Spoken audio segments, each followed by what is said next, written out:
Welcome to this particular lecture on Introduction to Industrial Microbiology.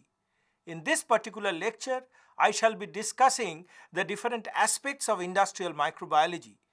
To start with, I shall be telling you the history and development of industrial microbiology and its subsequent development. Then I shall be telling the different era of industrial microbiology, and I shall follow it up by saying the different arena or different applications of industrial microbiology from which mankind is immensely benefited. To start with, the history or the development of industrial microbiology.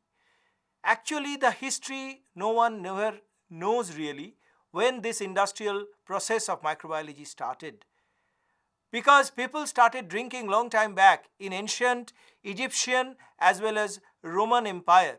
People used to drink beer, used to drink alcoholic beverage, and as you can see in this particular ancient wall painting in Egypt, you can see people are drinking beer.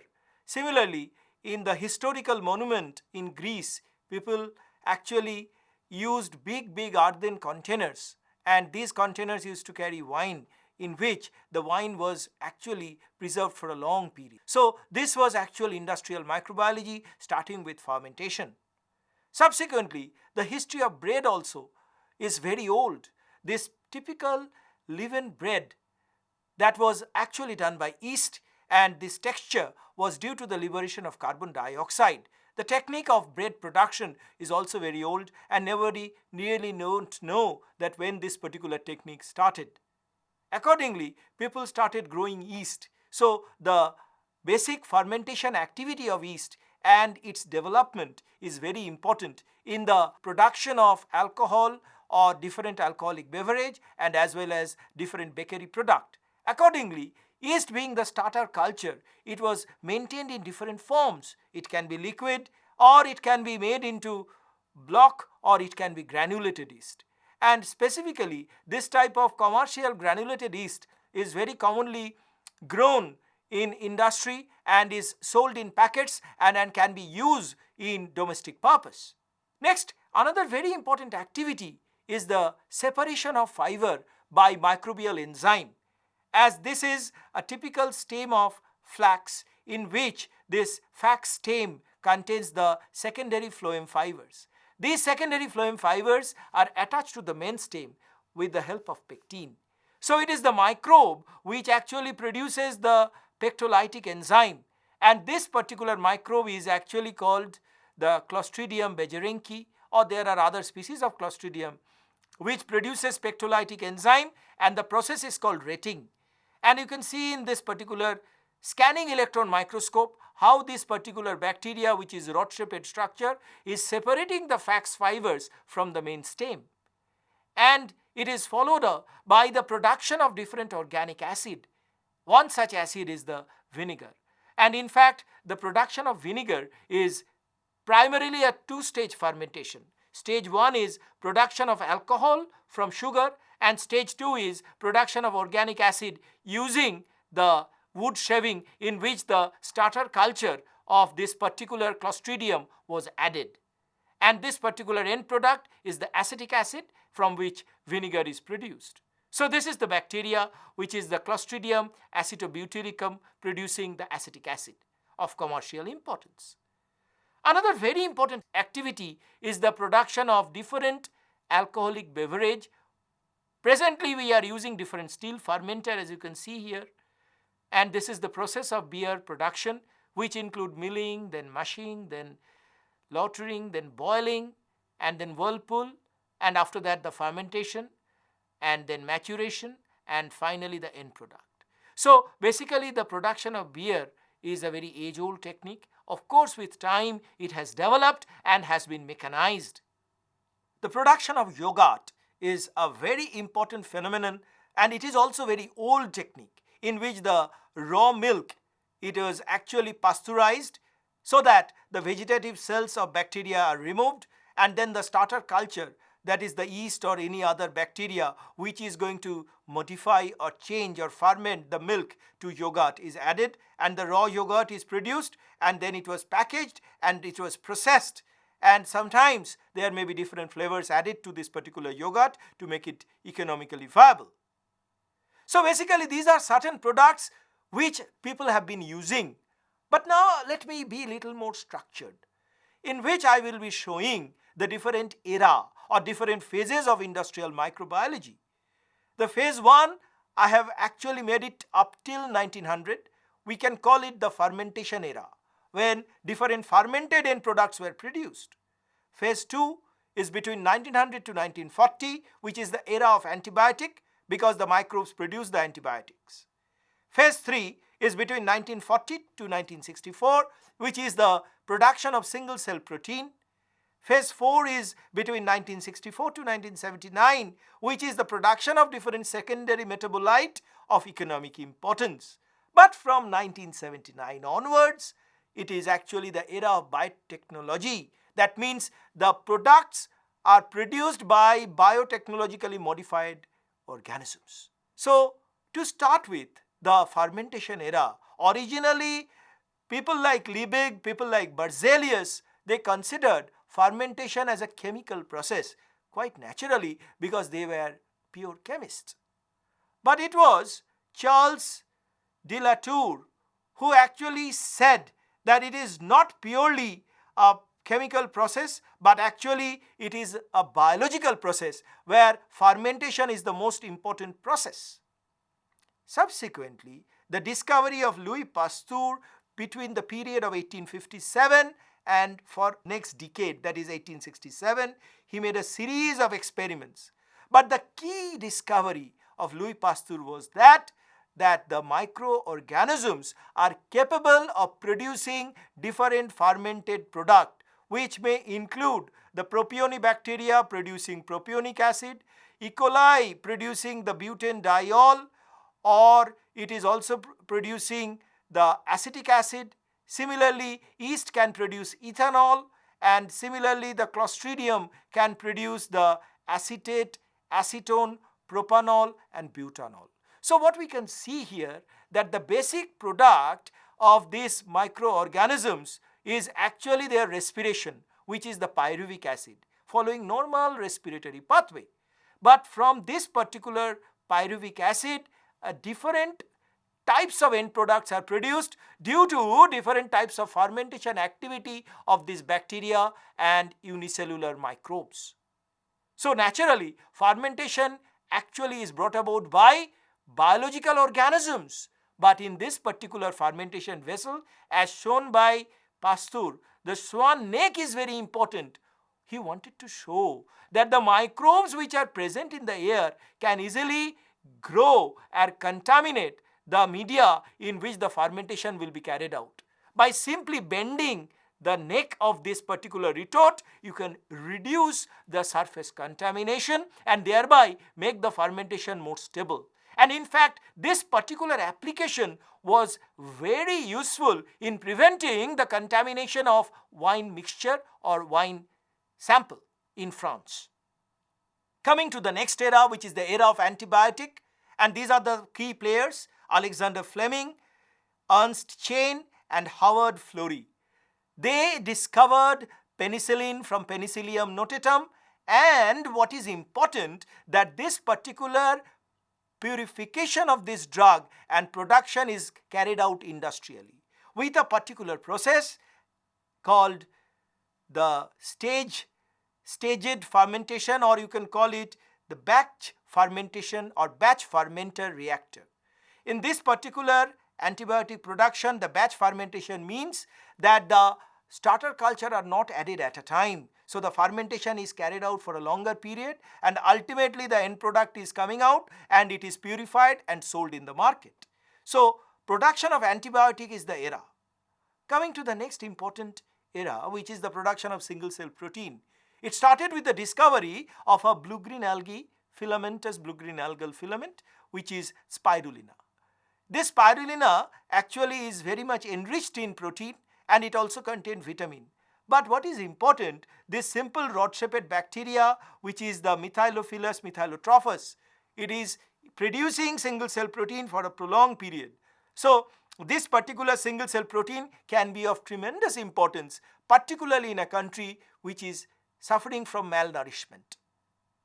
And This is the step of SCP production, where we have the fermentation, filtration, drying, purification of SCP, and of course this process is carried out by submerged fermentation and also sometimes by semi-solid fermentation.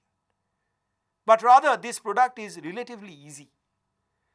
After SCP, we come to the next era, which is the production of different secondary metabolite. And this secondary metabolite include the amino acids, the vitamins, the enzymes, the mineral utilizing products, and also the nucleosides.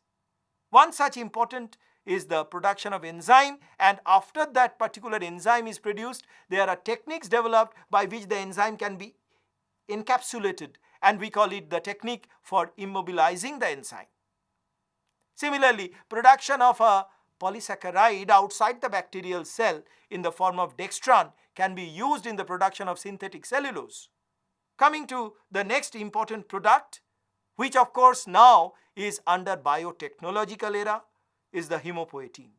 Hemopoietin is actually a very important protein, and this particular protein is having multiple role, and this hemopoietin is also produced by microbes by transgenesis. And you know, this particular APO or hemopoietin can be important for cardiac protection, for angiogenesis, for wound healing, for retinal protection, for renal protection, neurodegeneration protection, and of course most important, the development of fetus and their bone. So EPO that way is a very important product, and if this EPO producing gene can be transferred to the microbe, it can be of tremendous importance to human beings. Similarly, a very important technique, that is production of antibodies, which is monoclonal antibody through the hybridoma technique. What is done? The monoclonal antibody is being produced by binding the antibody producing cell with the rat myeloma, and that will produce huge series of antibodies which are monoclonal antibody. Of course, when we consider this biological product, we also consider certain products which are not purely microbiological, but at the same time they can be transferred or they can be produced because of the successful transfer of the gene. And one such product is the cyclosporine, which is basically a immunosuppressor drug, very important in organ transplant, and the other one is lovastatin, which is reducing the cholesterol level. So these are very important drugs which are also derivatives of industrial microbiology in the present day era. I shall be discussing the different aspects of industrial microbiology, considering the major areas, which may be medical, which may be food, which may be agriculture, which may be industrial, which may be energy generation, and which may also include some applications in criminology. So to start with, the medicinal importance. I have already talked about the production of antibiotics, but sometimes microbes may become resistant to antibiotic. So thereby we started using the different secondary metabolite like the bacteriocin.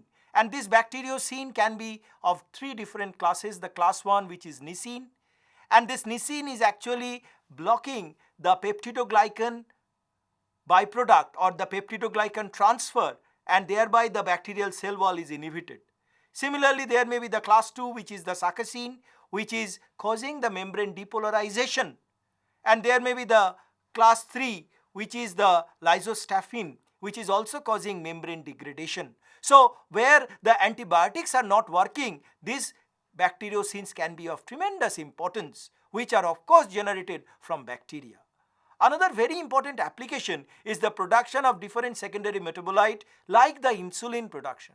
The insulin producing gene from human or from higher animals can be transferred to E. coli through successful gene transfer, and this bacteria can now produce the insulin. So the price of insulin goes down. So this is a very important application in medical microbiology. Of course, it may also include production of different other hormone, production of vaccine, production of protein, and the list may become endless. Coming to the production of food, I have already talked about the production of yogurt, but at the same time there may be production of different flavored pickle like the sauerkraut. Sauerkraut is actually a fermented cabbage which is produced by microbial activity.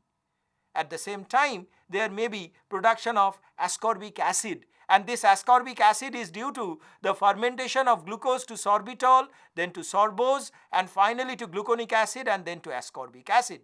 And this vitamin C actually is also used as a preservative. It may have medical application and it may also be industrially important. But mind you, this fermentation is carried out by a bacteria called Glucanobacter oxidans. Of course, when you talk about food, the most important food being the vegetable protein, which is the mushroom.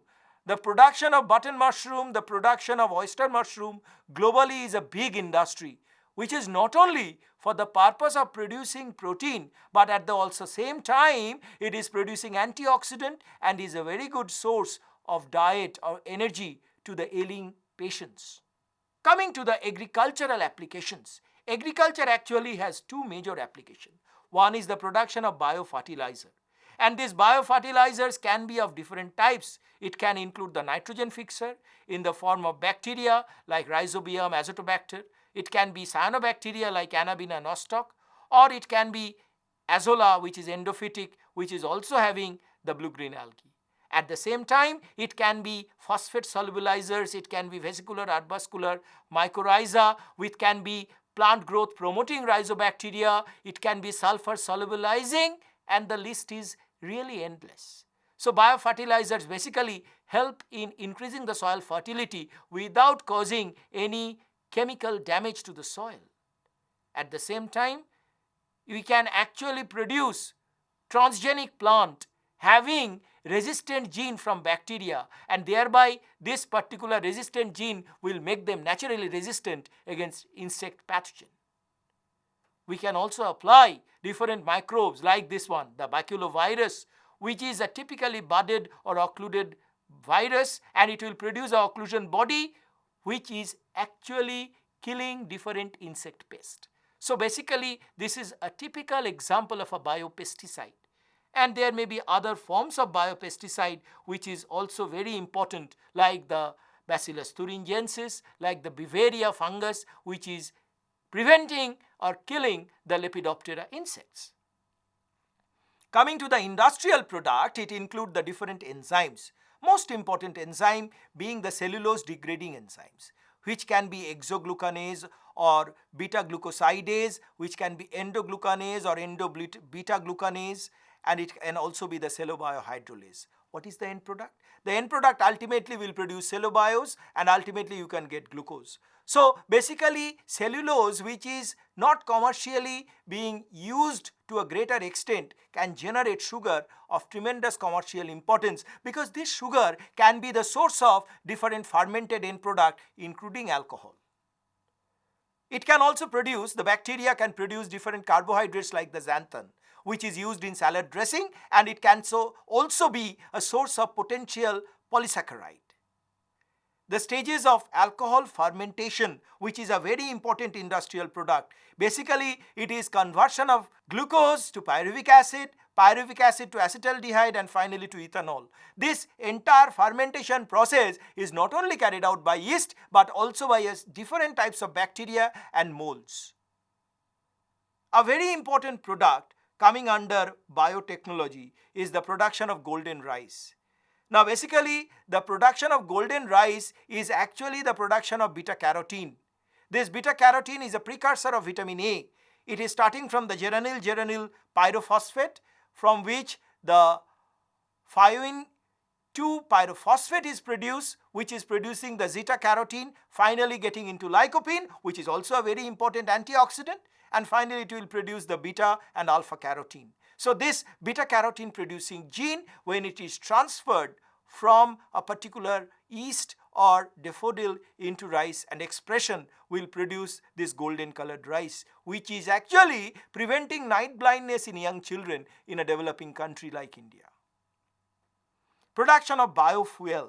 This biofuel basically is the conversion of different Krebs cycle organic acid to different products like the alkanes, like ethanol, like hydrogen, and thereby we can say that this particular microbes can generate a huge number of biological fuel which can be in future day use. And of course, when these microbes are grown in consortia, they can actually complement each other. So basically a single group of organism will produce less number of product. But when it is in a consortia, the end product of one microbe can be actually the substrate of another. So thereby the number of biofuel may increase. Coming to a very important aspect, which is the criminological aspect or identification of an organism by the help of a bacteria called thermophilus aquaticus. This bacteria produces an enzyme which actually is called Taq polymerase, and it is resistant to heat. It can withstand temperature up to 95 degrees centigrade. Based on this discovery, the technology of polymerase chain reaction was discovered, which is having three major steps, that is the denaturation, the annealing and the extension. But what is the end product? Ultimately, we can produce a huge collection of DNA of the same clone. And this particular technique was involved in the DNA fingerprinting. Coming to the last major aspect, which is the bioterrorism. Now actually bioterrorism is a misnomer.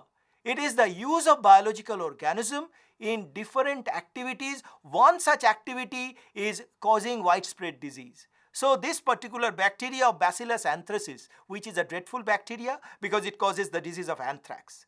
This can be made into powdered, and this powdered Bacillus anthracis can actually enter into any particular nasal tract and it will cause the dreadful disease and it can be fatal. So in this particular lecture, what we have learnt is that industrial microbiology is encompassing a huge arena. It encompasses food, it encompasses medical products, agriculture, industrial and energy, and even it is having applications in bioterrorism or in criminology. And really speaking, nobody knows when it started, because it started from time immemorial when people first learned the technique of fermentation. So with this particular word, we can understand the importance of industrial microbiology and its huge amount of usage in the present day human society. Thank you.